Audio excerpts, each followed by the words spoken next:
Hey everybody, this is Jim at SP500chart.com using time-honored techniques to understand modern markets, featuring daily technical analysis videos of the S&P 500 index.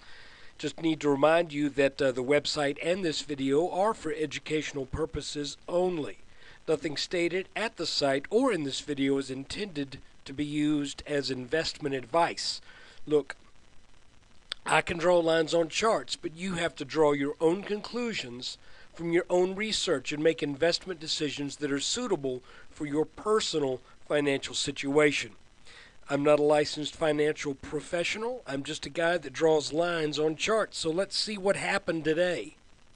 Okay, the first thing I want to do is, I'm going to do things maybe a little bit different today. I'm going to offer some food for thought in addition to taking a look at the technical things that are going on.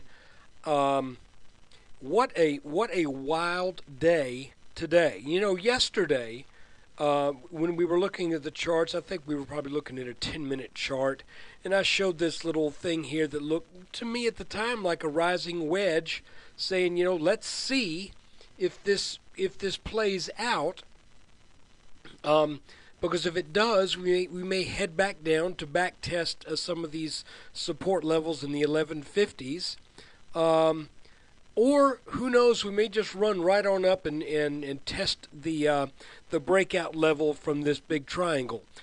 I was joking, okay, and honestly, I thought today would likely be bounded by this pattern right here, and then you trade when it breaks down. But instead, the markets just blew clear up, a 3% gap up.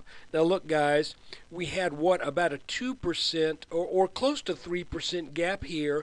We traded sideways, then we have another 3% gap, and then at the end of the day, we have this last push. I say last push.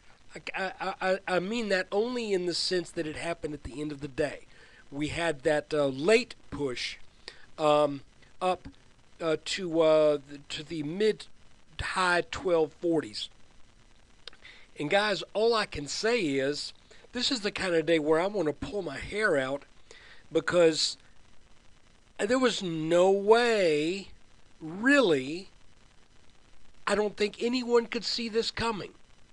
I think this was just one of those situations that I was talking about yesterday in yesterday's video when I said that technical analysis kind of sets up the boundaries, sets up the fences. Some of them are taller than others, okay? You got this little fence right here, and I think I even mentioned at the time, this is a short fence. A little bit of news that's decent can kick the levels over this fence. But then you got taller fences, and you got even taller fences.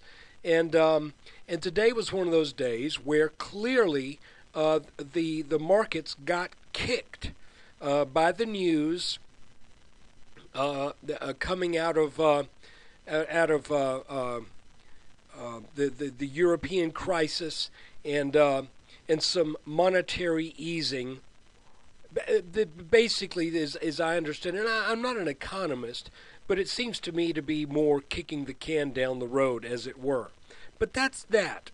We're not dealing with that. We're dealing with the stock chart. So let's take a look at it as a stock chart. To begin with, again today, you get a 3% gap up. That to me makes for, unfortunately, pretty much an untradeable day. From the long perspective, because I'll be honest with you guys, I mean, maybe I'm going to miss, well, not maybe, I do, for sure, miss moves. But I'm not going to jump on a 3% gap up. I cannot make myself do that. I wouldn't do it in an individual stock. I won't do it in an index. I'm just, that makes no sense to me. There are too many setups where you have an opportunity to get what you want, and jumping on top of a 3% gap up is not something I am going to do. If you did, then you ended up maybe a 1.5% or so ahead, and congratulations to you for doing that. I would watch levels very closely because we've got some resistance coming up here We've got resistance right here, which is the upper line of the triangle. Let's back out to a 30-minute chart so we get a little bit better look at it. There's our upper line of the triangle. That could be resistance. And here's the lower line of the triangle. That should be resistance. And additionally, we've got the apex defined here just under 1251. That also should be resistance. So we've got this cluster of resistance around the 12, kind of the center of gravity around 1250, 1251. Then we have the neckline to our head and shoulders. Up here, still slightly sloping up, probably now around 1274. If this market were to plow through this and plow through that, then we've got this rising channel that got broken. Okay? And actually this is more of a parallel line to that than anything else. And then finally, while we're looking at all of the potential areas here, we've got this red line right here that could potentially get tested up over 1300. So I'm not saying the market can't go higher. I'm just saying that this whole thing for the past 1, 2, 3.5 months, and here's where I'm going to editorialize a little bit. This whole bunch of action since early August has been probably the single most volatile period in the stock market that I can remember, where that kind of volatility has persisted for now 4 months. All of August, September, October, now November. We've just had incredible volatility.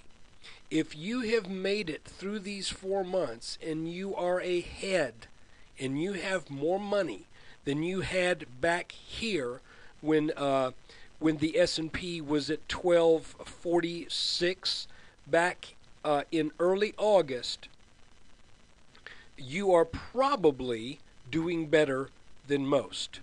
The reason I say that is that this kind of volatility has a tendency to wring money out of people's hands. And I have this, well, I don't want to insult anybody because this is not meant towards anybody. Really good traders are probably maybe making a killing through all this. But if you look at what's been going on with all of this crazy volatility, to me, it looks like we've got one of two things happening, alternating back and forth. And that is, we're having a period of panic selling by weak hands that is then being followed by panic buying by probably more weak hands. I don't see all of this as being the product of people who are level-headed, of people who know to look for their opportunity. Do you follow what I'm saying? And again, I don't want to disparage anybody who's just feels like you're in your element through this, that you're just raking it in left and right. I don't mean to disparage you at all. If anything, my hat is off to you, because I have not been able to do that. I've made some trades, I've made some money, but I am frankly not comfortable in this kind of volatility.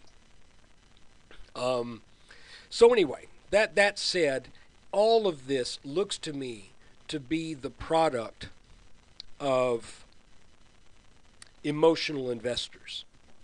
People who are selling on panic, and then people, once the market turns up, they buy on panic because they don't want to miss the next move to a zillion. So they, as soon as there's a sign of an upturn in the market, they just come plowing into it. I mean, and probably some short covering too. But how else do you explain a gap up of 3% that trades sideways all day long and then closes at the high of the day? My guess is, and I'm not going to say this for sure, but tomorrow I would think there's a pretty decent likelihood, since we sit right under all of this resistance. Tomorrow, the people who were late buyers today, I think there's a pretty good probability they're going to regret that last little push up going into the end of the day. And again, I may be wrong. I don't wish anybody ill, but all of this today just looked like I kept thinking to myself, who's buying here?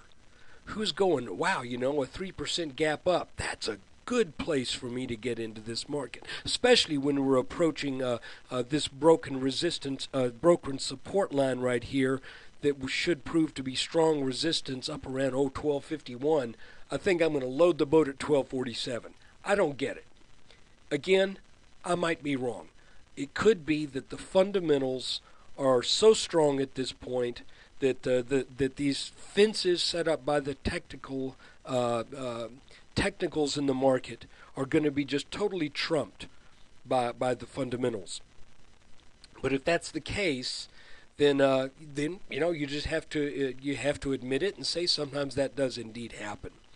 So anyway, that is where we are after a day of nothing but up, joy, peace, happiness, and like I said, if you were in on that, and I had some long positions that did well today, but for the most part, I'm still in cash. Thankfully was not short, but I may be looking at that tomorrow. So look, guys, I appreciate you watching this video. Thank you for putting up with my pontificating. I don't think we really left anything out of this video. I think I'm pretty complete with it. Like I said, we are entering a period where, well, here, let's look again.